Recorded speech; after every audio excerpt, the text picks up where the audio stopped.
Good morning, everybody. This is the Walk and Talk webinar held by StandICT 2026. As we're welcoming our participants onto the webinar, we're thrilled to have some fantastic and renowned experts with us today. For those of you who don't know who I am, I'm Silvana Masella, the Technical Coordinator of StandICT. And today's title of the webinar is Towards the CitiVerse and a Citizen-Centric Virtual World for EU Cities and Communities. And let me move this through. Okay, so we're thrilled that as it's a half term, we understand we have managed to get 96 registrants to today's webinar this morning. I hope you've gone and grabbed a coffee just before your lunch. So you can see the countries that are represented, and we're also thrilled that 47 of you do come from SMEs and industry. We've also indicated which SDOs some of you also represent. This also gives the speakers an understanding of how we need to cater our discussions in the next hour and a half. So a quick housekeeping. The event will be recorded and it's going to be made available on the StandICT website, so you can come back to it and listen to the good discussions. We want you and encourage questions to come into the Q&A in the box dedicated.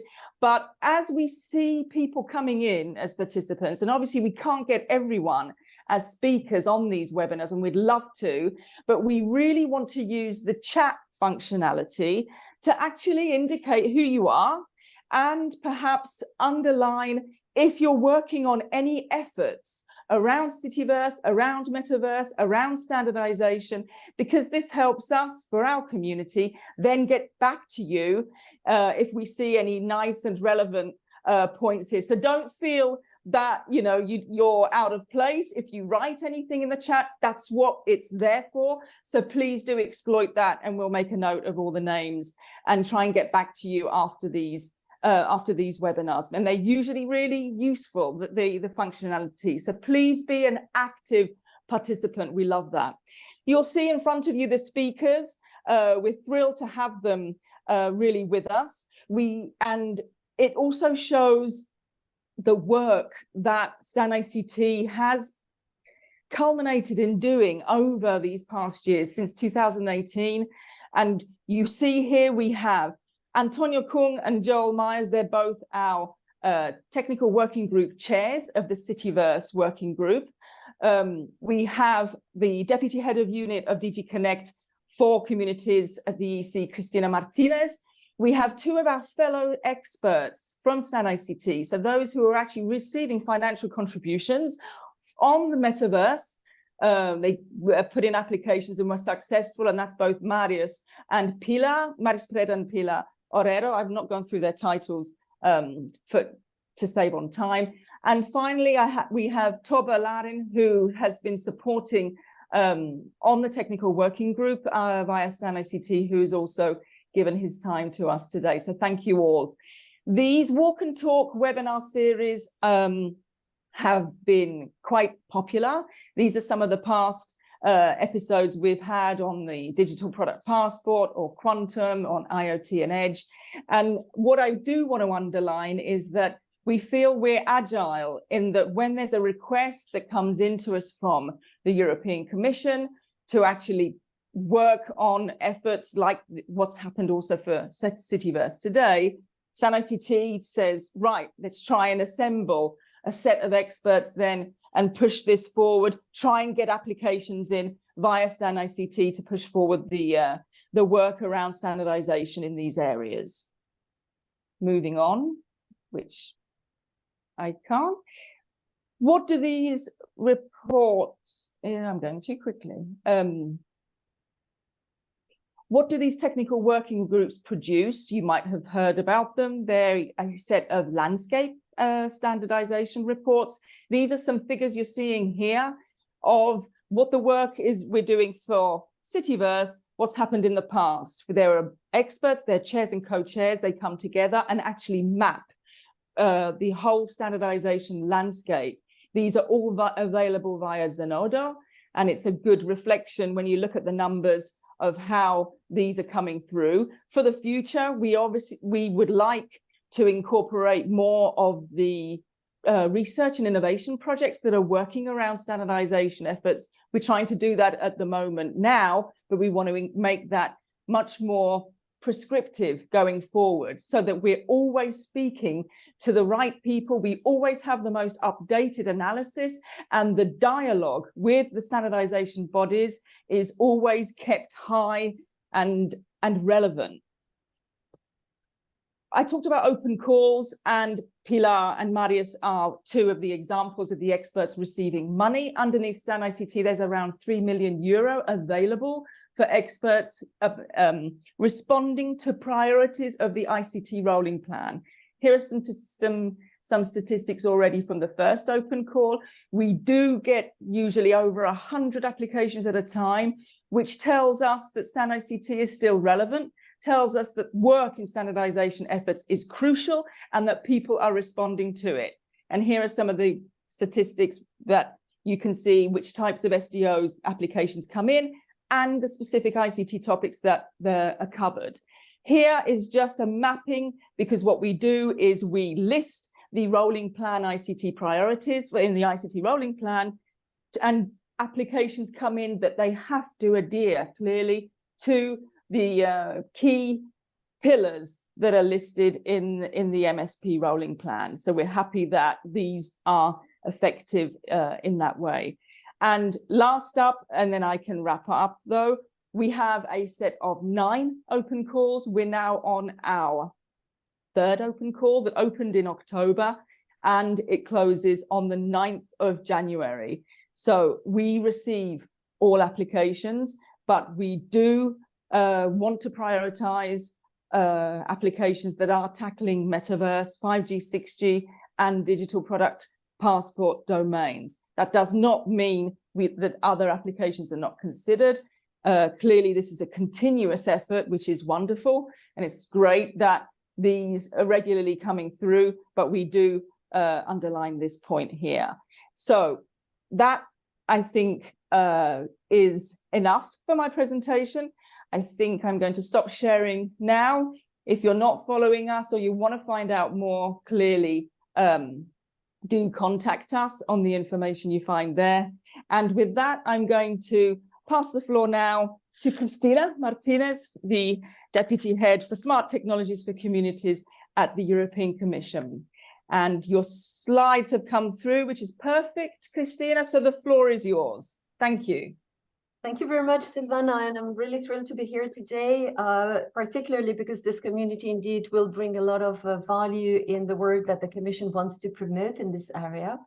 So I'm just here to give you a few elements of understanding of what was the policy context to develop this new concept called the CitiVerse, which is for us actually the instantiation of how virtual worlds can benefit citizens in Europe. So mind the I in the CitiVerse, because the 2 I's, because they mean citizens and not cities. Although we are indeed in this unit working on technologies for smart communities and cities. A few words about the concept. We got inspired by some of the existing definitions that were already out there, and we thought that we should come with an EU proposal that would match a number of needs and requirements for this type of leading edge technology. So this was our proposed definition, and it was, by the way, presented also in an official Commission communication on virtual worlds. It says that CitiVerse is composed of a series of interconnected distributed virtual worlds, which can be called sub-CitiVerses. And this is very important because we very much rely on this, let's say, interconnection of heterogeneous environments. So interoperability will be key among these different sub-CitiVerses. And they're representing their physical counterparts. Again, very important. We're not building a pure virtual world here. What we want is to enhance the digital representation of the physical environment of cities, neighborhoods, etc. And these are synchronized at the specified frequency and fidelity. And here comes the quality dimension of latency and the capacity, to very quickly provide a user experience that is satisfactory to everyone. Each world can offer certain kind of virtual goods and services. So we talk about gamification, social interactions, of course, economic activities being developed out of these new digital assets that are created, exchanged, or served in this environment.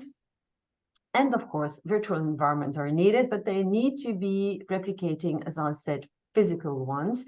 So we're not heading at creating new worlds. We want to see what is necessary to enhance the only life we have in the physical one with digital services. And this is, of course, to serve citizens and other users like enterprises, organizations represented as digital avatars, but I don't think I have to explain you this. What is important is that we understand that there's an ecology here, and by this I mean there is a really a movement that will go from the creation of data to the user. And this is very important because it will cause different technologies and they have to speak with each other and they have to interact. So we are looking at first a virtual environment that is enhanced with emerging technology and and interfaces that are a bit more sophisticated than the traditional computer interface. So we think of brain-computer interactions, for instance. There are a lot of fancy ideas out there to immersively control digital avatars in the CitiVerse. And digital avatars will have to have an identity that will have to match the physical official identity of people and organizations. That's very important to us. Of course, there will be a lot of AI technology to help all these different environments to be smooth, functioning very well, interoperating, passing data, identity, managing assets across different CitiVerses. And they will help actually to enrich this ecology by providing new added value services. There will be knowledge, but also other assets derived and produced in this context, which will not only enhance user experience, but also create value. This value will have to be monetized or will have to be valued in such a way that it indeed benefits and gives a kind of return on investment to the physical environment. And finally, we will have to define rules, governance rules, but also social and economic rules to manage this new economy. Very important, as I say, that we keep this rooting in the physical world. So we come from an area where we have been funding and we're still funding the acquisition of digital twins by communities in Europe. We think that they can help them actually to better do their urban planning, but also create new social interactions and new possibilities. And so what we want is to bring another layer of immersiveness on top of digital twin technology, and that's why this continuum between the physical world and the virtual one makes sense. This is where we want to go, and I took this visualization from a very interesting publication that basically says this is one of the easiest way actually to get into this new era of the CitiVerse. Now on the policy side, just a few dates to help you understanding where we are. We first created an industrial coalition with industry, the supply side, basically, who is working on virtual and augmented reality back in 2022. Then the Commission launched a high-level expert group that is discussing on use cases for CitiVerse and looking at what would be the policy implications of these new developments. In February and April, the Commission innovated with its Joint Research Center on its consultation process and decided to invite randomly citizens to discuss what are their fears, but also their hopes, and what are the use cases they think would be the most useful to develop a CitiVerse in Europe. And they were looking at a number of recommendations and value also that they think should be the foundation for this new universe. We published, thanks to the GRC search, a study on the EU economy in this context, a very interesting reading available online. And then the Commission said it's time to start innovating. We used the Digital Euro program to fund a number of activities, and there is one call still open at the moment on the CitiVerse. I will tell you a bit more about it in a few minutes.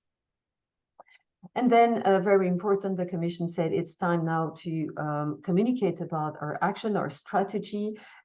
We have released in June and in July 2 important documents, the last one being the Commission strategy on Web 2.0 and virtual worlds, where we have been coining this CitiVerse concept for the first time and defining a number of strategic areas and flagship projects for it.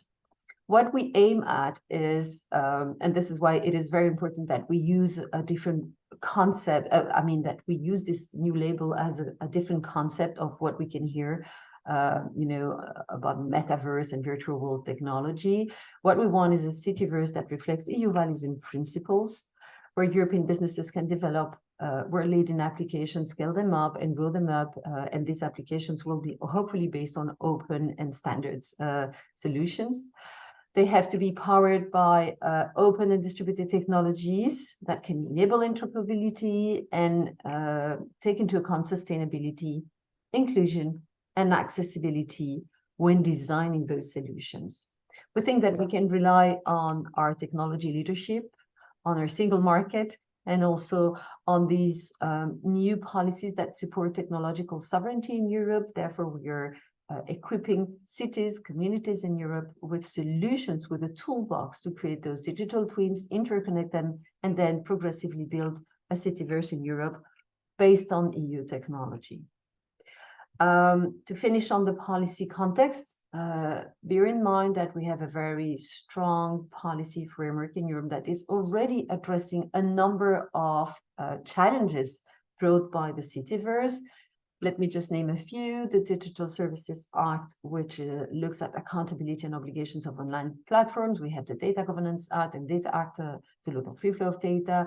The proposed AI Act, which will be managing AI, creating boundaries for AI to develop in Europe by managing its risk and making it trustworthy. GDPR, consumer law. We have also a new regulation called Markets in Crypto Assets that can cover crypto assets that are not regulated by existing financial legislation. We have the e-wallet, the European Digital Identity proposal to cover on digital identities, the copyright legislation, the European Accessibility Act, and of course our labor standards, which are still applying whenever EU workers are developing new services online.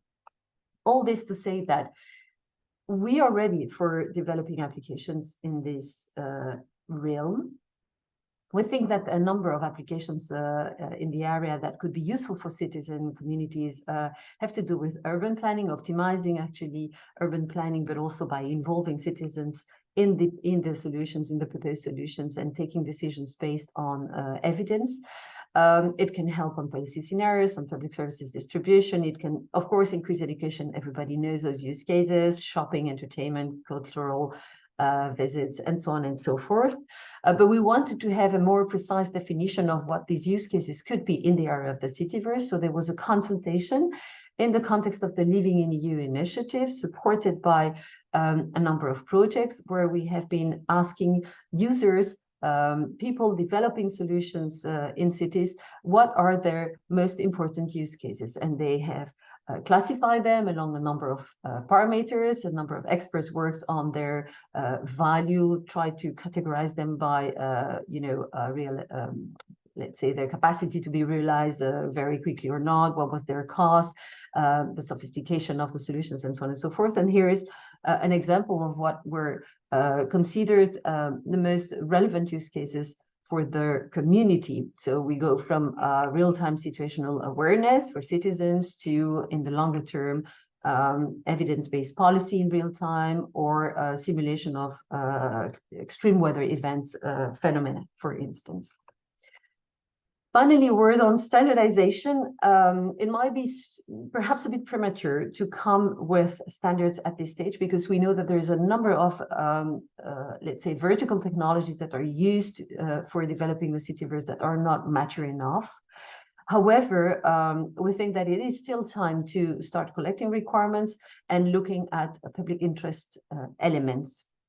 And this is why we have decided to develop what we call a pre-standardization roadmap.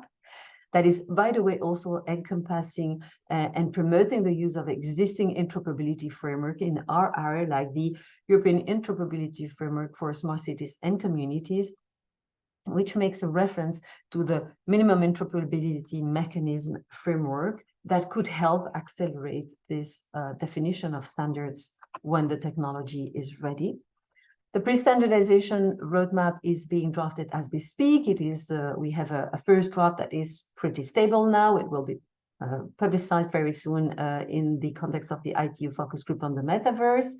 And we are indeed working hand in hand with the StandICT project to do a kind of mapping of what are the relevant standards in this area. So I leave it to the next speakers to tell you about what is really valuable and what it would be an interesting development in this area.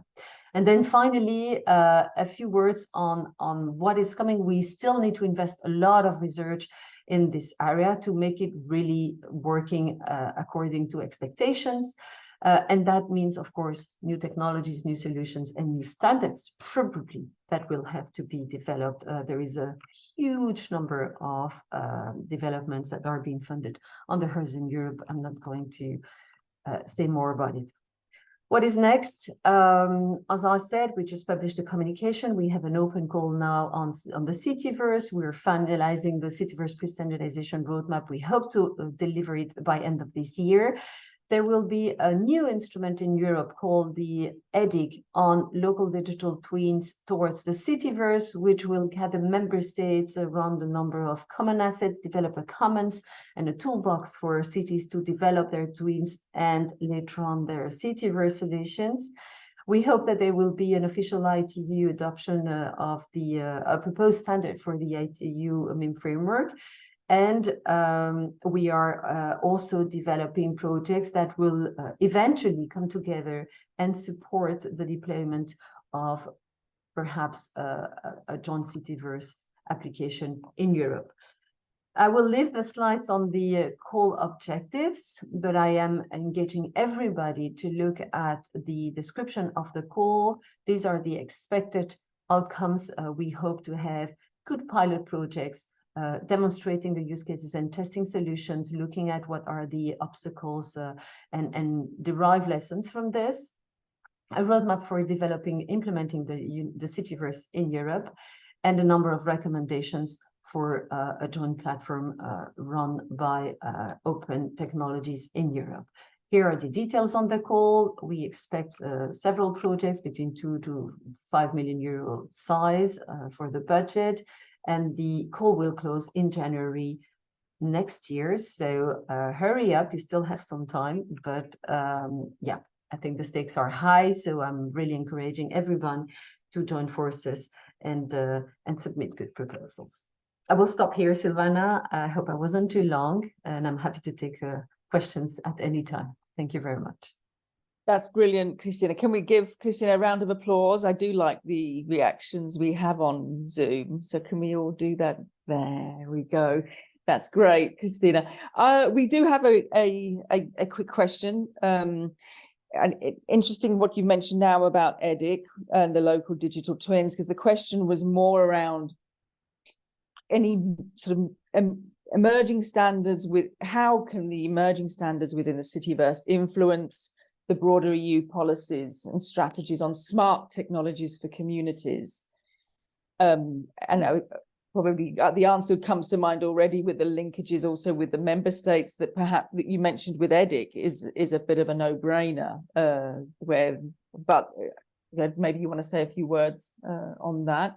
Well, I think I've always said, standardization is not always perceived as the most sexy sector to work in because, it's very technical, very tedious. You need to be very methodological. And there is a lot of discussion among technology experts that are not, let's say, talking to the wide audience, to the wide public, even if they are involved in our area. I mean, most of the users do not understand what are the stakes. But I do believe that actually discussions in standardization bodies or contexts are shaping the market in a very powerful way. And so the choices we make when we discuss those standards are actually need to be based on clear values, on clear policy objectives. So by being attentive to what is coming, by promoting perhaps standards that are more compatible with our values and some of the principles that I mentioned before, you know, like we look at heterogeneous systems, we look at interoperability, we're you know, thinking of, we want a decentralized model basically for the CitiVerse. I mean, all this can or cannot be made possible by the choices we do, by the way we develop our standards. So yes, I think it is very important that we work together towards the adoption of standards that would be compatible with our definition of the CitiVerse, because that will also bring clarity to the market and to the industry working on those technologies. So it has to be a joint effort. It has to be both the policy, the technology, and the user communities working together, understanding why we're doing this like this, because that's the only way to actually get to the critical scale of deployment of solutions where we can compete with other solutions coming from other regions of the world. Perfect. Thank you very much, Christina. Whilst we move to our next speaker, then thank you once again for your time. And Christina will be with us for a bit more of today's webinar. So if you do want to ask her any questions, please do exploit and make those questions now. Looking at the flurry of the chat, and before saying that, Antonio, I'm going to introduce Antonio Kung to also give him the chance to put up his slide deck. Antonio is the CEO at Trialog, and he's the co-chair at the EUOS CitiVerse Technical Working Group. So thank you very much, Antonio, for joining us. And the flurry of messages coming in on the chat that we're going to make a note of. I think, you know, all of them, if they haven't already spoken to both you, Antonio, and Joel, that you need to, which are specifically related to this topic, which is brilliant. And thank you. I see we have Cristina Buetti from ITUT, the focus group on Metaverse, who's joined us. So thank you for that. Antonio, the floor is yours. Thank you. Thank you very much. Thank you to the presentation. I'm going to provide a preliminary analysis of CitiVerse standardization landscape. The first thing I want to say is that actually there's a flurry of actions. One of them, and Cristina Buetti is here, is the ITUT focus group on Metaverse. The good thing is that it's open to everyone, and then when documents are published, it's going to be available to everyone. Okay. Also, in parallel, IEC, jointly with ISO, has created a so-called SEC 15 Standardization Evaluation Group, which is again open to everyone. You can register and can participate. I put the link in my presentation. ISO is also, JTC1 is also working on a so-called technology trend report on Metaverse. This is going to be internal, but it has a far-reaching impact. The editor is the chair of SC24, and actually participation is to the national bodies. But our document, the TWG CitiVerse report, will be submitted to them, and so we will influence this technology trend report. Okay. Of course, last but not least, Joel is here. We have the Metaverse Standardization Committee who is working on topics. So lots of things are ongoing, and we need to have an overview of this. Okay. One example I want to show is actually the challenge we have to cope with, which is the challenge of integration. This example, I took SC24 as the central committee. Is just an exercise. But if you take this SC24 viewpoint, graphics, image processing, environmental data representation, you have a huge integration issue. You need to integrate trustworthiness. You need to integrate IoT digital twins, AI, smart cities, cybersecurity and privacy, conformity assessments, privacy in consumer goods and services, software and system engineering. And this is not complete. This is just a view, but you see that this is a challenge we have to cope with. There's an example. This is a nice, let's say, survey on metaverse fundamentals and security and privacy. On the right, you have this complicated picture about what's going on. But in reality, you have three things that are interacting: the human world, the digital world, and the physical world. And of course, we mentioned local digital twins. Local digital twin will focus on digital worlds, but allowing those interactions to take place. So last week I was in Korea. We are working on SC27 Working Group 5, which is focusing on privacy. And there was a Korean presentation entitled Privacy Protection of User Avatar and System Avatar Interaction in the Metaverse. And basically, the view that was provided is what you see on the top. So you have user avatars, so myself, for instance. Then you have other people, system avatars that are, let's say, interacting with the virtual world, okay? And one of the view is that the system avatar could be, let's say, enriched with capabilities for privacy protection, okay? And therefore, we have this here. So a system avatar could be a privacy guardian avatar, okay? But there was another reaction that actually it's also paved the way to a malicious approach where actually you have surveillance avatar. And here we have a problem because the surveillance avatar could come from individual initiative and not organizational initiatives. So suddenly we are in a world where an individual person could survey other people, okay? And so this is let's say, the next privacy, let's say, challenge that we have to deal with when we talk about the CitiVerse, okay? I want to conclude by a statement that was done during this presentation by a Japanese expert, Natsa Kimura. He's a Japanese privacy identification manager's expert, and he wrote a paper in Japanese on the topic. He promised he'll translate it and transmit to us. And there are two topics that he mentioned. First of all, we are paving the way, unfortunately, to pervasive monitoring by everyone, okay? So this is the next escalation of privacy issues, an exponential increase of the danger that actually we are providing, okay? The second thing is that because now we have multiplication of avatars and items that represent a person, so identification management, anonymization, and pseudonymization is going to be substantially more difficult in the metaverse. So this is the message that actually this has to be taken into account. And next semester, I think the Korean people will provide a preliminary work item on the handling of privacy for Metaverse. This is it for my presentation. Wonderful, Antonio. Thank you so much. I just wanted to get, okay, thank you. So we've been answering some of the questions, there was a question in the Q&A, but I put it also in the chat. Maybe a quick question to you, Antonio, if I may. Like, given the complex landscape of technologies that converge in the CitiVerse, we're talking about, that can be AI or blockchain, XR, augmented reality. Where do you think are the most important standardization needs to ensure these technologies effectively interoperate in digital systems? Yeah, the overall issue is an integration issue. We are not well equipped in our operations, even in standardization, to do it properly because we are specialized. SC27 is security and privacy.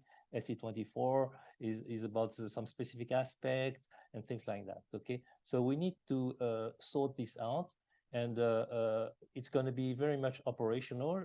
I cannot give a clue of how this works because we have to work together. But then when it comes to, let's say, items that can help, first of all is a good thinking about the architecture. So that would be number one to me, priority in standardization, having an architecture where you can integrate those things. And then you have specific issues. So I mentioned privacy and identity management. So those are the top three for me at the time being. Oh, great. I think you also answered Marcello's question that's just come in on the chat, who says, thank you. I'm quite glad to see that privacy is an ongoing concern, which is something that makes me proud of being an EU citizen. What is the biggest challenge on this new frontier when it comes to privacy? Is the explosion, the finer granularity of issues and the explosions of, let's say, items to protect, okay? And the ecosystem is very complex, and we need to handle the ecosystem not only at the organization level or system level, but really at the level of the individual. Okay, so individual, they want to be protected, but they also raise issues. They can create problems on privacy. Thank you very much, Antonio. Thank you. Next up, we have Joel Myers. Joel, thank you for joining. He's the chair of the Smart Cities for IEEE IoT Technical Community, as well as one of the co-chairs together with Antonio of the EUOS CitiVerse Technical Working Group. So over to you, Joel. You're going to give your other parts of the intervention that Antonio hasn't covered. Thank you, Joel. Joel, I think you're mute. There we are, a typical issue of technology there for people. Thanks, I was just saying thank you, Silvana, for the introduction, and for StandICT and the Commission to have invited us to this opportunity, not just to talk today, but to be involved in such an important venture. As it was said before by Christina, standards are not always the sexiest of subjects, but you know, over the past 5 years that I've been working under IEEE within the smart cities tracks, we've found out that not only are they critical, but if we don't start to communicate them better, and I think that's one of the main subjects of today, communicating standards. The landscape report is very much about communicating standards, and I think one of the biggest issues that I've seen over the past years as chair within IEEE is traveling to cities and municipalities around the world and finding that there really is very little known about the work that the SDOs are bravely and adventurously and passionately putting work into across the world. There are, of course, standards being used, but at a city level, CTOs, COOs of cities and the leaders themselves, when putting together frameworks for digital transformation, very often standards are left out of the equation and left to an opportunistic, if you like, commercial side where whoever wins bids basically runs the show. And this has led to complete chaos. Unfortunately, a chaos that we're always talking about the problems of silos-based systems. And I think when responding to an incredible new adventure called the CitiVerse, which really will affect humankind, because well, we're all fed up of listening to the fact that the UN tells us that the majority of people are living in cities already, and we're going to continue towards that. When I was a student at university in technology, we were told, well, you'll be the lucky ones because you'll be able to work from the countryside. But no, we're actually living mainly in cities, and cities are highly complex. They're complex not just for the limited resources, not just for the discussions of, the interactions between so many different layers and levels of things going on. And then you have people. People are probably the most complex of society and of the cities that we live in. So when you look at standards and we talk about interoperability, it seems like a very easy word just to mention, but it's absolutely critical. And the work that the European Commission is doing towards Joel, sorry to interrupt. Are you moving your slides, by the way? Not yet. No? Okay, yeah. fine. Sorry, I'm just double checking. Fine, go. Sorry to interrupt. No, I'm just babbling. No, so when coming to the point of the European Commission and the request to be able to put together a landscape report, and I was just about to summarize that, I think a landscape report, and there have been other landscape reports in the past that StandICT has done, and I've been involved in, such as in digital twins, AI, smart cities. They really are critical because just within IEEE, they allow us to take it like a one-stop shop to understand where standards are and communicate them better across stakeholders locally, whichever level of digital transformation you're in. And on the other hand, they also open up the gaps for us to understand. And that's very much the work that we've tried to do in the landscape report, which will be out in the middle of November, which is bringing not just the metaverse, but the CitiVerse, this people-centric approach that we've been talking about for years, where we have discussions of, I'm just trying to move to the next, where we have discussions of smart cities that are being developed out there. And in the past, it's been very much discussions saying, definitions are technology plus data equals a smart city. Well, not really. We really have to focus on the fact that there are people, living in those cities, working in those cities. And when we start to put together local digital twins, what we've seen so far is that they deal very well with resources and assets, but they don't deal very well with, human behavior, social interaction. And that's a lot of what is coming out from the landscape report where we're seeing gaps. So, some of these issues that, smart city leaders have to get involved in at a daily level of issues. So, you have the issues of resources, you have the issues of, what do you do within your city to make it competitive? But you have also a lot of issues of trying to look at the various layers of how a municipality works. And so what we've done with the landscape report is, apart from the request to be able to understand what this one-stop shop is, but we've also tried to look at the taxonomy from two different points of view in order to bring about this interoperability, but also the people-centric approach.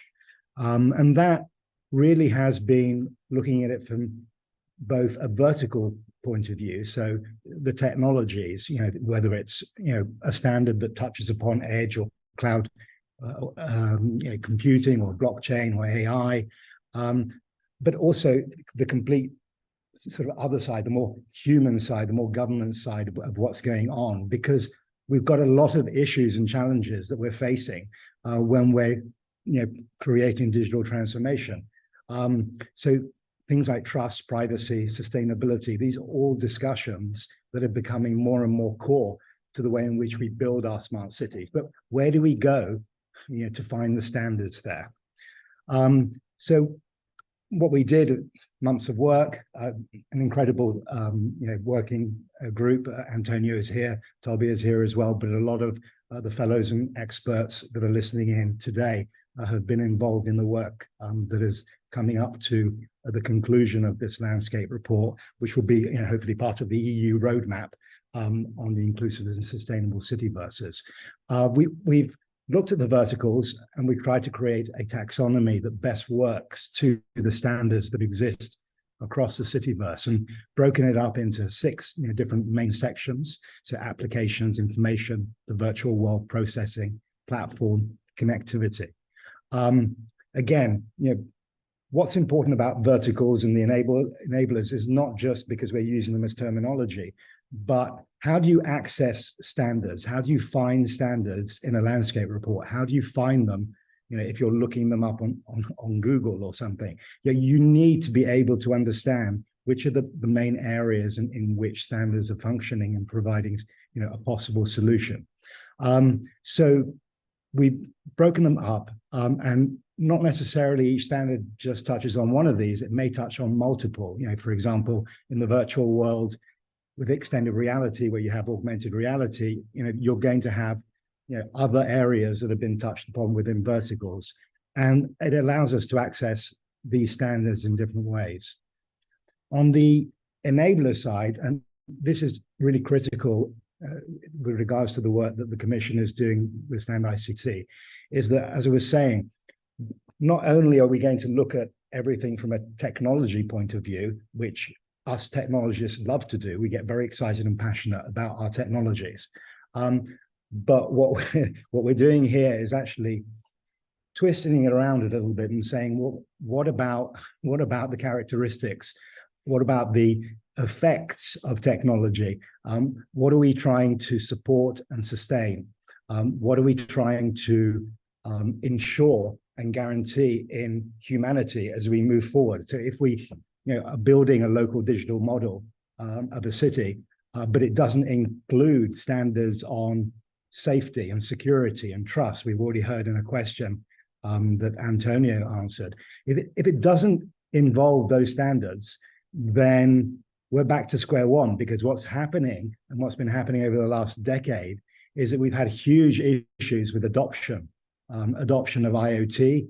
The prediction on the IoT, on the future of IoT was, $1.1 trillion for 2020. Well, we didn't get even near there. And one of the main reasons is because of, we're talking about interoperability, that's a problem. We're talking about security, that's a problem.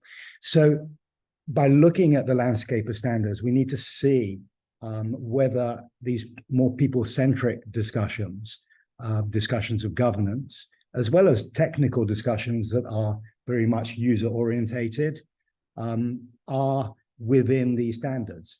And actually what we found is that there are gaps. And here is, another very important result of a landscape report is not just to communicate, what's out there, what is being developed, and a lot of the work that is within CitiVerse is, of course, ongoing work rather than just published work, because it's a very new, era of where we're moving towards. But it's not just about communication, it's about looking at the gaps and therefore working on the gaps, that a lot of them are within these people-centric discussions. We've seen there are a lot of gaps in standards on trust, on privacy, on sustainability. Sustainability has been the trend word for the last couple of years and is going to continue to be, because we have to be sustainable in our cities. Yet we're missing standards on a lot of those areas. So what does the landscape report look like? It starts off as an Excel file, like a lot of the things going on with data. And basically we have over 350 records of not just standards, but also technical reports, specifications, recommended practices, guides. We've tried to provide an overview of what's going on that may lead to standards or may not lead to standards, but are important documents that can, provide stakeholders with information about what's going on in the CitiVerse world. It touches on 50 plus committees from different SDOs. Obviously, the global SDOs have the majority, but there are also some smaller associations involved as well. And, as a landscape report, it provides on each record, the title, the abstract, the committees involved, if it's published or it's under development. And then, as we've shown in these two columns here, we've mapped the verticals where often it's multiple verticals that are touched upon within that standard, and enablers too. But as I was saying, most definitely there is a gap on the enablers side where a lot of work needs to still be done. What does it look as a report? Well, it's a Word document, so it loses a little bit of its interactivity, interactive usability from the Excel to the Word, but it's much easier to read, and it will go through vertical by vertical different sections. So for example, you have the information section of the taxonomy and beginning with data, but we've tried to make it as interactive as possible, even if it's a Word document. So you have all the information on a standard, for example, the ISO 23247-4 2021 version, and you obviously have everything that's there that will allow you to understand in a quick glance what the standard is about, but also how it also connects with other verticals, and they're mapped in the document so we don't lose that link. So for example, this standard is also under digital twins and networks. If you go to digital twins, you will see and be able to then go backwards and forwards to see the main document. And yeah, that's really it for the moment from me. I'll pass on back to you, Silvana. Thank you. That's great, Joel. Thank you. Thank you for showing that snapshot as well. There are some people in the chat that I really think could avail of the document, maybe as it stands now, Joel and Tonya. Now, if you, and I've, you know, we've left your email address, I've left mine too, but I really do think it's worth they chase us and vice versa, and make sure that that we have an inclusive approach, because they're doing stuff, and I think it would be worth engaging with them. Okay. Just to say, I think you know, part of this webinar discussion is obviously not just to say this, look, this is where we're at. Exactly. It's to say, you know, everyone out there, there's still time. Yeah. And we've had a lot of interaction and collaboration from fellows, but the more we have, the better the document's going to be. So Indeed. we appreciate anything ongoing. I'm going to stop there. In fact, whilst we listen to the other speakers, all speakers online, do go through the thread chat, because in case you miss anything, we'll have recorded that and to send out to you as well. I'm going to pass the floor now to Tobbe Larin, a senior business consultant. Thanks, Tobbe, for joining us. And ISO IEC JTC1, SC41, WG3 project lead, and I know he's been really supportive on the efforts that you've been working on, Joel and Tonya. So a few words over to you, Tobbe. Thank you. Thank you. Can you see my presentation? We can see that fine, yes. Thank you. So first, thanks to Antonia and Joel and Rui that has done a great job and hard work on this. I've been very pleased to work with them, and they've done a great job. So I will speak a little bit about the challenges with the standards. So to build the CitiVerse and to build the local digital twins, we need to use a great lot of data from our citizens. And because of that, we need to take the standards for these into consideration, as well as data models and ontologies, standards for IoT.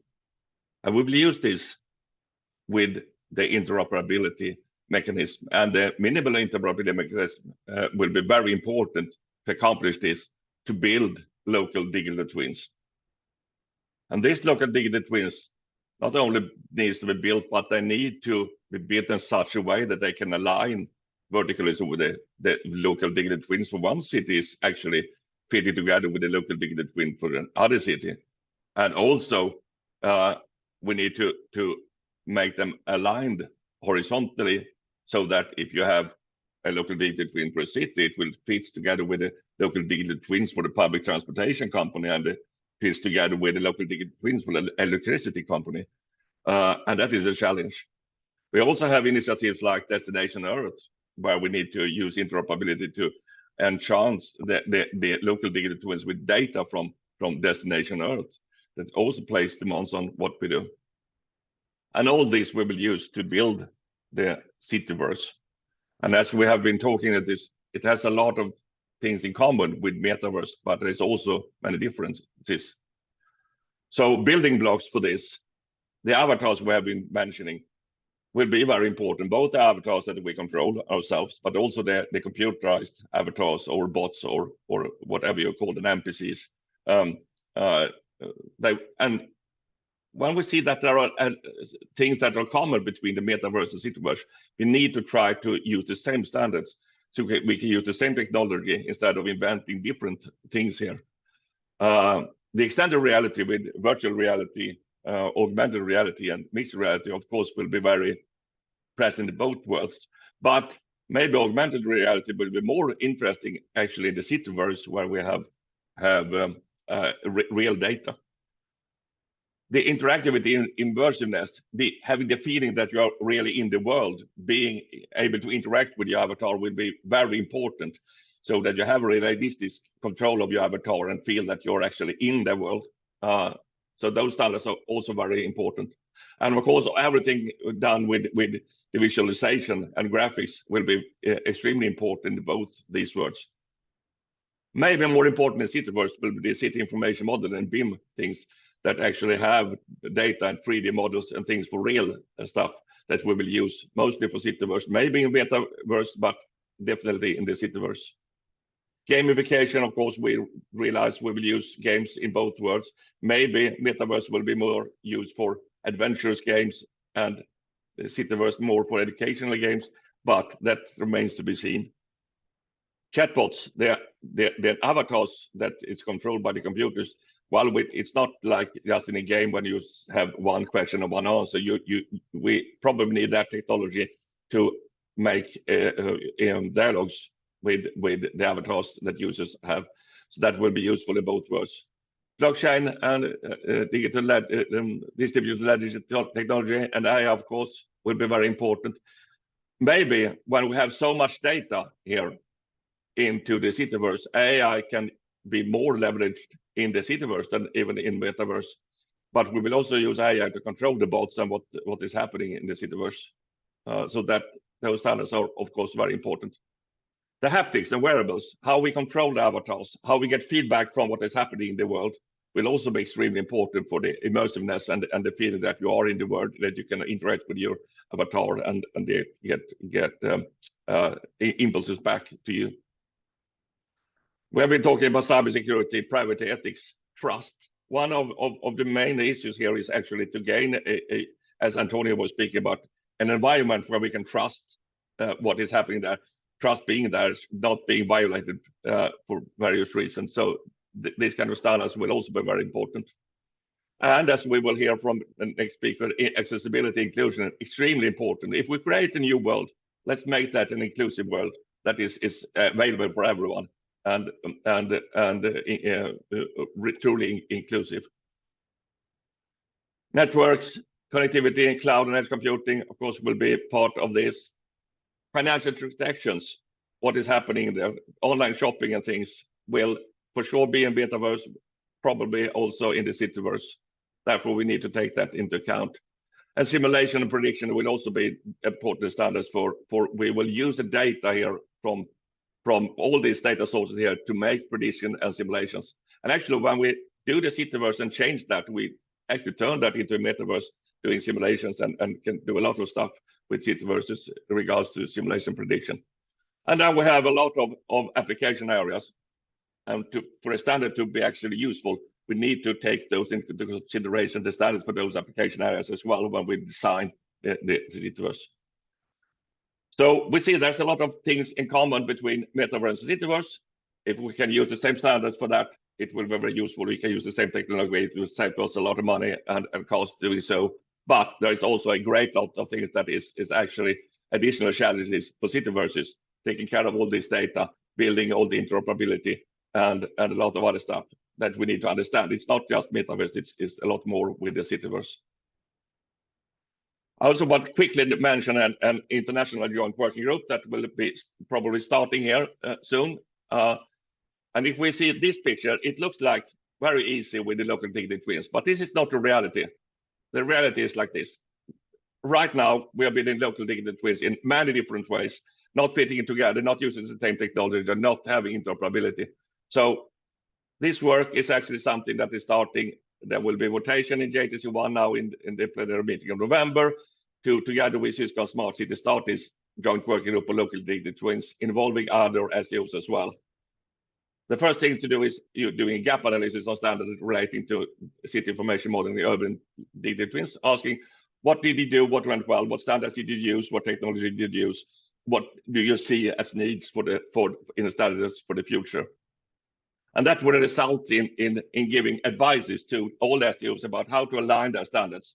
And I think that this work can be done in very close cooperation with what we are doing here, actually, because they are very much fitting together. And the higher goal and justification is to make sure that everything we invest in these areas go in the right direction, and that we can work and have interoperability together. So the next step for us is to fill the gaps, to conclude this landscape report. We see that there are trust, inclusiveness, sustainability, personal data, integrity. Those areas are things that we need to work more with. And I believe, Joel and Tony, that in the midst of November, we will be able to actually conclude the report and present it to you. So thank you very much.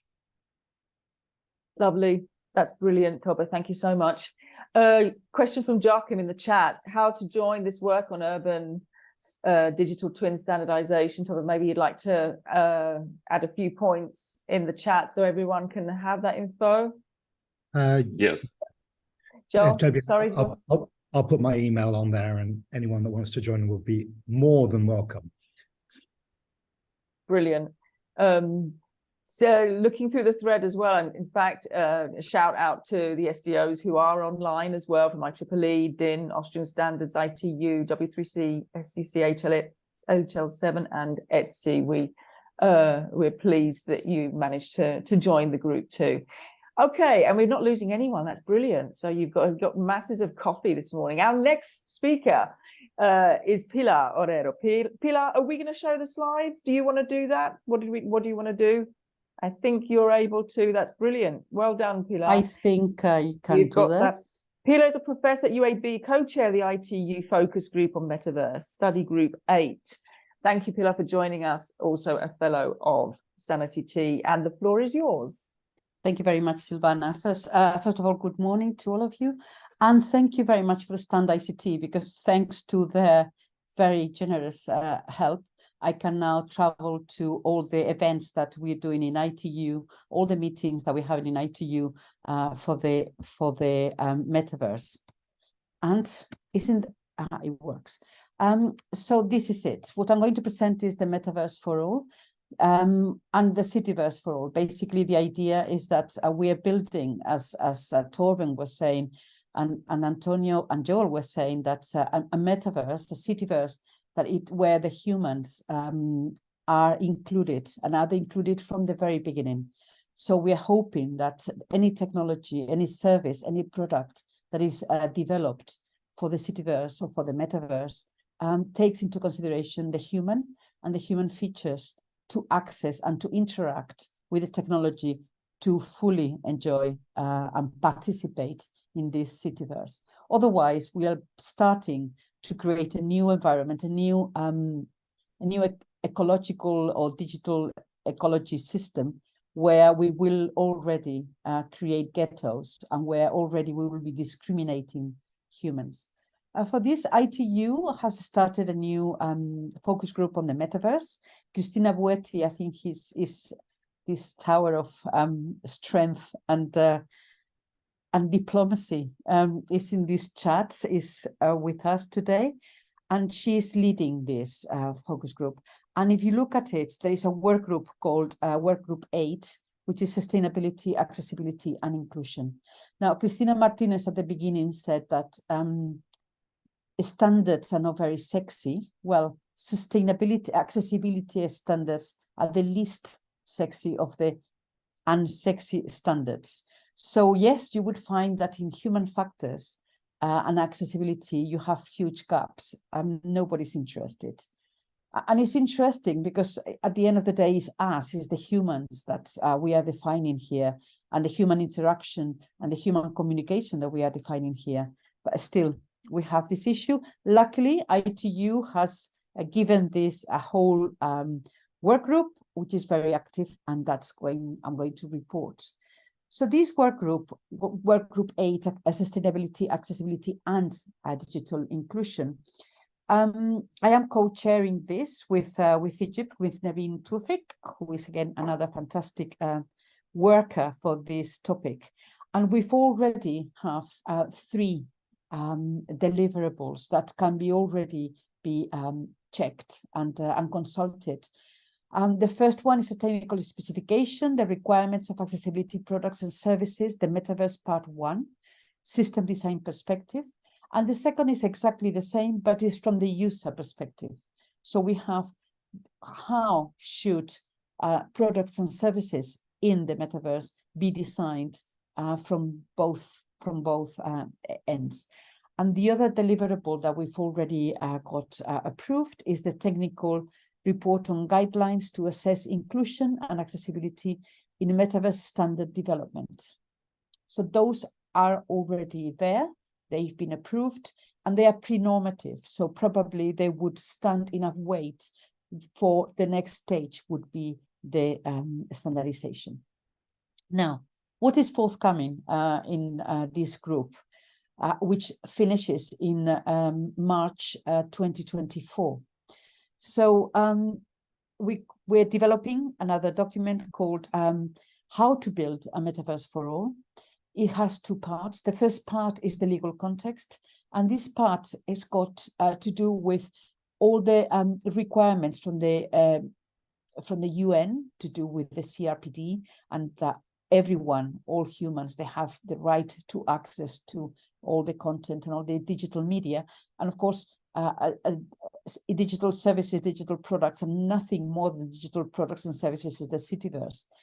So basically, we will not be following human rights if we did not build a CitiVerse that is accessible to all citizens. Also in Europe, this is very important. We already have a directive called the European Accessibility Act, and this comes into force on June 2025, and it tells that again, products and services being developed for consumption in Europe, they have to be accessible to all citizens. To all citizens, that means that languages in Europe, it means that that the citizen can be old or can be a foreigner, or it can be deaf, or it can be blind, or it can be cognitively impaired. It can be a refugee. That means that it can read and write, but perhaps not in our any of the European languages. So basically, any citizen in Europe, anyone living in Europe, should have access to the CitiVerse and the Metaverse. So all this legal context will be, and the idea, the European idea of who is disabled, who is not disabled. We are no longer in Europe thinking that disabled is someone who is just has got a disability, but it's more to do with a capability. What I mean is that we don't see people as deaf and blind. We see people and that as an illness, but that as a condition. So you are not capable to read, for example, you're not capable to hear, but you are capable of many other things. And often it is to do with the surrounding. For example, if you are on a public transport, you become deaf because you cannot, for example, consume any media with the sound on. You are not disabled, you simply cannot hear, and for that you use subtitles. So that sort of idea that we have in Europe, that we're all diverse and we are united in diversity, it is very much what we are promoting in this work group 8 in ITU. So we're going to also develop a technical specification on the definition of the CitiVerse, a gap analysis on Metaverse and standardization. I think that's something that is quite interesting. And the other thing is building a people-centered CitiVerse. That again is coming up. So all are the things that I'm working, in fact, under the study funding that I've been given thanks to StandICT. Now, you asked also for other relevant standards that are to do with accessibility, and I have found 2 in ISO. Again, ISO 35, not the digital twin that Joel was showing us. So ISO 35 in workgroup 2, it has doing 2. One is the user interface using body-shaped graphical objects, and user interface using body-shaped graphical objects, the avatar, the part 1 general and the part 2 icons for classification of avatars. And also the ergonomics of human-system interaction, ergonomic guidance on interactions, environments, including augmented reality and virtual reality. This is also happening in ISO as a complementary development to those that we're doing in ITU. Basically, that was my presentation. After Torben's presentation, I was quite interested to see that he raised the issue of gathering data for building models. And if we are really going to go for a CitiVerse for all, we need to also gather the data that it is disassociated. Disassociated data is that data that is at the end, at the 2 ends. It's that is not very representative. And it is in that very representative data with less amount of cases, for example, where we would need to really pay attention to make sure that the CitiVerse is for everyone. And also Antonio was talking about the system avatar, that it could be enriched. If the system avatar could be enriched with trustfulness or with privacy, an avatar could be enriched with accessibility. And by that, I mean that perhaps when I enter the metaverse or the CitiVerse in the future, and I am blind, if I am enriched with all the other services, perhaps I don't need to be represented myself as blind.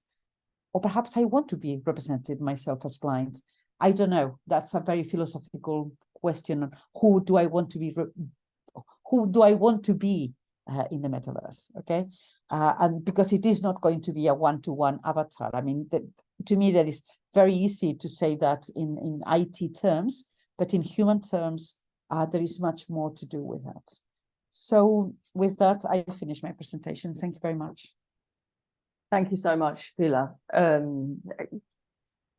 Thank you. I was trying to follow the chats at the same time.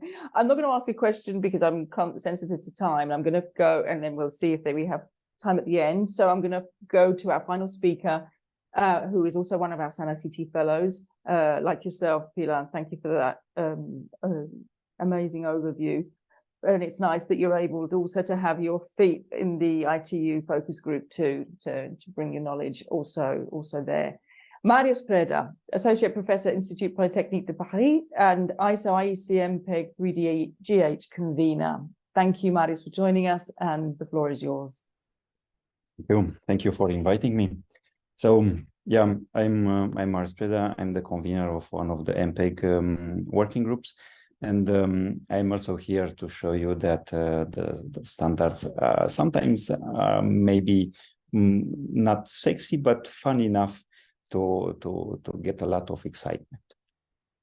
Okay, so let me show you some images that you probably already know. And when we are talking about metaverse and all these enriched experiences, we have at least in our mind things that look like this image here. It comes from a movie, but what we can notice here is that we have realistic digital content, natural visualization, interaction with this content, and multi-user experiences. Another example coming also from movies, we also have something that we may call real to virtual to real mapping. So is a loop of interaction, natural visualization and interaction. Here again, high definition digital content. I emphasize this part. But also something very important is that we are talking about experiences that are all online and highly connected. So this is in people imagination, and this is what we would expect to have when we are referring to experiences in Metaverse, CitiVerse. But what we have today is this. We have relative simplistic digital content. We have some interaction with the assets. The visualization is not yet as natural as we would like to have. We still have to wear these helmets, these devices, but it also, in general, local experience and single user, or even sometimes when we have multiple user, it's relatively localized. So, we may have two questions. One that I'm not really an expert in answering is in the sense that are we as humans ready to go in this kind of immersive applications? But there is another one that I have some expertise in the sense that do we have the technology today to make this kind of content be used, be experimented? As you know, many of you already, that immersive technology is not something new. It appeared in the 50s, But now what we are observing, it goes beyond the research community. And by the way, even the metaverse is not new at all.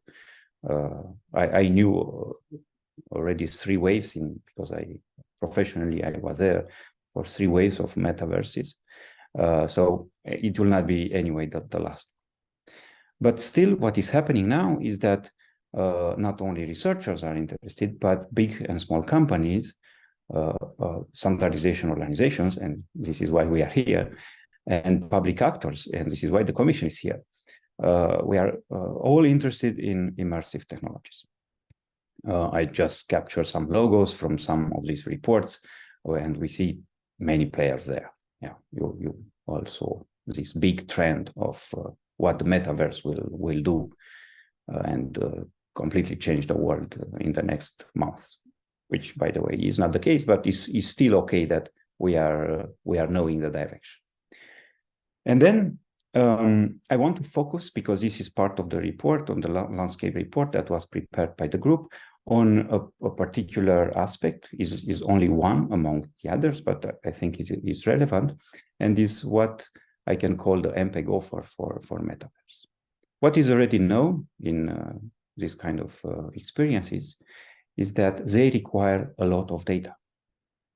And this data should be moved through the network.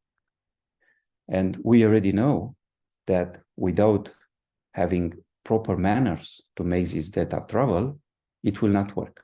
Simply, it will not exist. And therefore, a particular place in this landscape has MPEG because it offers technologies for compressing the data. So there is this working group in MPEG called Coding of 3D Graphics and Haptics. It's an activity that started very early in 90s and is focused on compression of 3D graphics data, whatever we can have in AR, VR, or you call it Metaverse. And it already developed standards, technical standards, about augmented reality, virtual worlds, and the interaction between real and virtual worlds. So some of you may be surprised, but there are already standards there. I will not go in all the details of these standards, just to show you that MPEG started in 92-94 with audio video content. You all have in your pockets on your table a phone that is using MPEG for audio and video. But in parallel with that, and only a few years later, in 98, MPEG already started to create standards for compressing 3D objects. And this was done on top of something that is probably less known today, but ISO has a standard called VRML, which comes from Virtual Reality Markup Language, published in 97. And Virtual Reality Markup Language was a standard for interoperability of the virtual world. So here again, we are doing the same things. As hopefully we are not doing the same mistakes each time when we are addressing Metaverse, and I think that is not the case. We are learning at each phase. And then continuing this timeline, MPEG developed additional standards for compressing this content, different kind of content, being avatars, being objects, being scenes, terrains, realistic terrain, and so on. I put here on the slides the standard title, just for you to have a reference. Of course, when the web became a platform, this was happening in the years 2010. MPEG adapted these standards to make the assets being consumed on the web. And here some important points. What is happening now in MPEG, so this started in the years to 2020, we are more focused on what we call realistic content. So you all know graphics content can be used for non-realistic type of experience like games, but also for realistic type of content. And what is recently happening is that we have more and more technology that is able to capture the real world, and this is why this big trend of digital twin appeared and is developing, because the ways of capturing the real world and transform that in a virtual representations are more and more developed. But still, if we do so, the quantity of data is very important. So the compression is absolutely needed. So we started in 2020 with some standards for representing objects, and the most complex objects in terms of appearance and motion are humans, but also standards for compressing scenes, like you have here in this video, scenes that are captured by lidars on the cars. We know already that automotive industry will be a huge industry in terms of consumption of this kind of content. So lidar compression, and we also work on haptics for realistic representation, and a new trend of using AI for compression. In parallel with that, we also developed something that is called standard for data formats and APIs for sensors. We know that interaction should be more and more natural, but for that, we need to capture the data from sensors and send the data to actuators. And the most efficient way to do so is, of course, by having compressed representations. Here again, I will not go in all the details, but just give you the information that these standards are already there, at least from ISO. One way of how one of these standards was used is called MPEG-V from virtual, is to ensure the digital asset exchange between virtual worlds. So you imagine you have an avatar in a virtual world that costs some time and sometimes even money to create. It would be great to use the same avatar to other virtual worlds or other games. But the avatar is not only the geometry and appearance. You may change the geometry and appearance if you want in the other virtual world, but it's also something, some properties that you may want to have with you, like personality, skills, and so on. So the avatar is also a container for user characteristics, or sometimes even user preferences. So for sure, this idea of moving from a virtual world to another virtual world, at least the avatar, is something very important.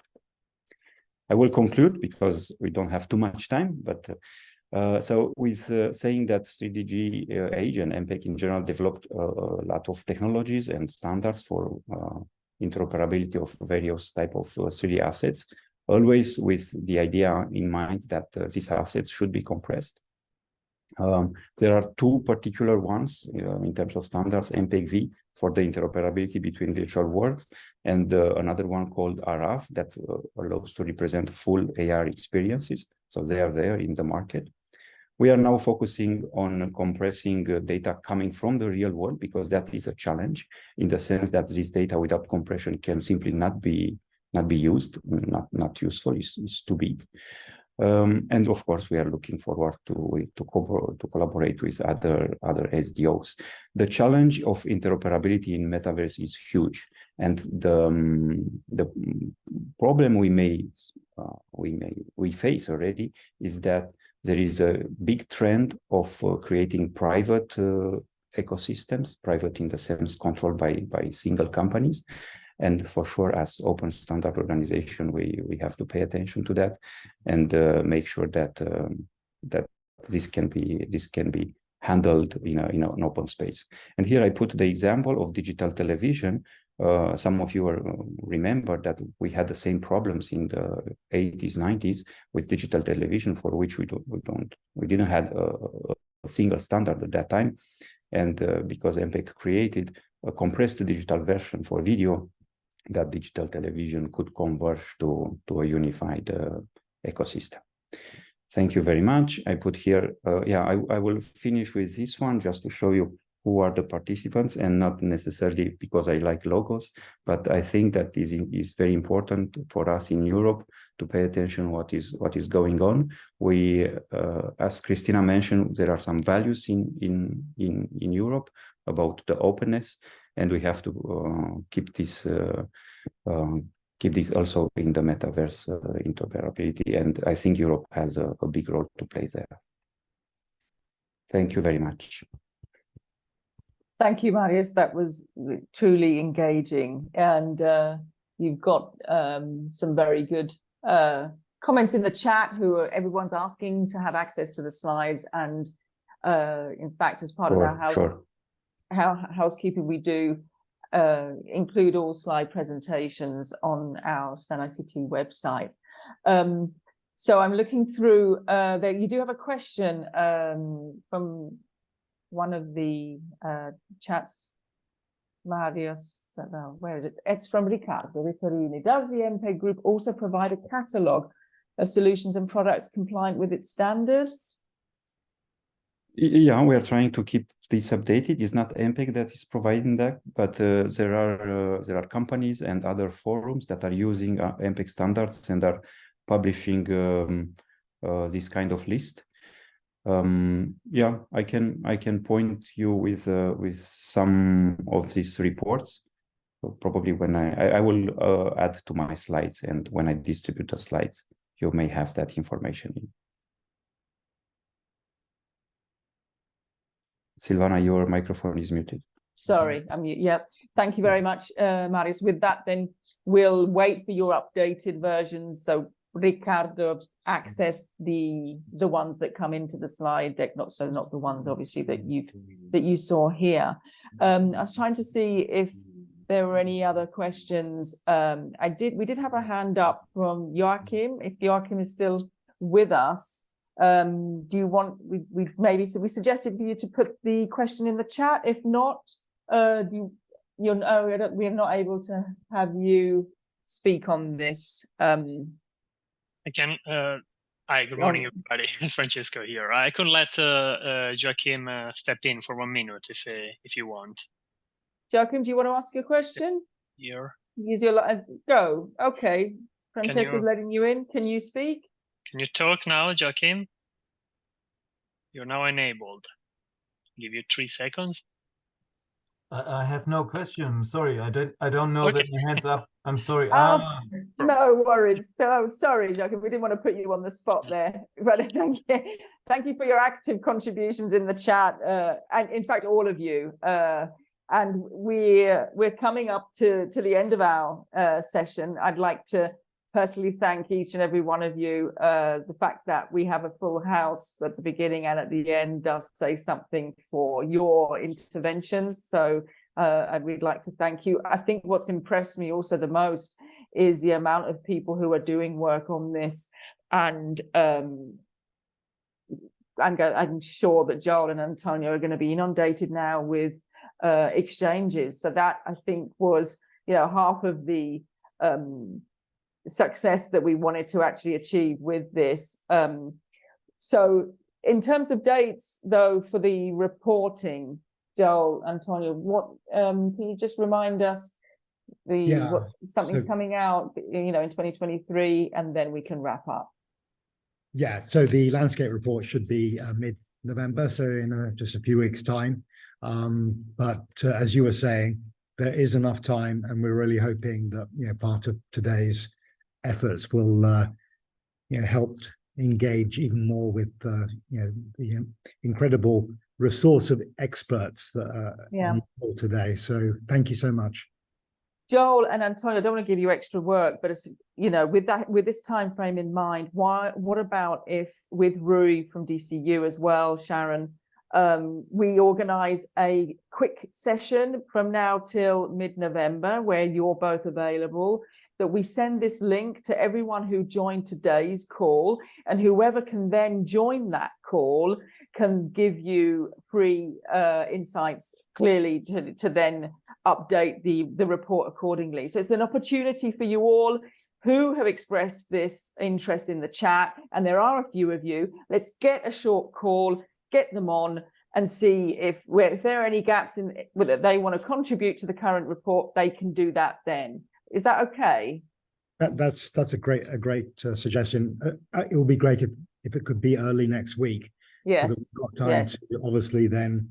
Week of the 30th. Yeah. All right. Yes. So Halloween week, everyone, come on with your mask, and we'll be waiting for you. Okay. With that, Silvana, I have my mask on. Didn't you notice? I'd like to thank Gabriele and Francesco who will do all the work. Yeah, I just provide the curly hair. And thank you all to speakers and everybody else on here. Thank you so much. And once the open call's out, 30th of October, all of you are working in this area. There is financial support. Do not lose those opportunities. And clearly, finally, thanks to the European Commission who are giving us this opportunity via StandICT. We're truly grateful, and you're always extremely supportive. Thank you all. Have a good lunch. Have a good week. Take care of yourselves. Thanks a lot. Bye-bye. Bye. Thank you. Bye bye. Take care. Bye-bye.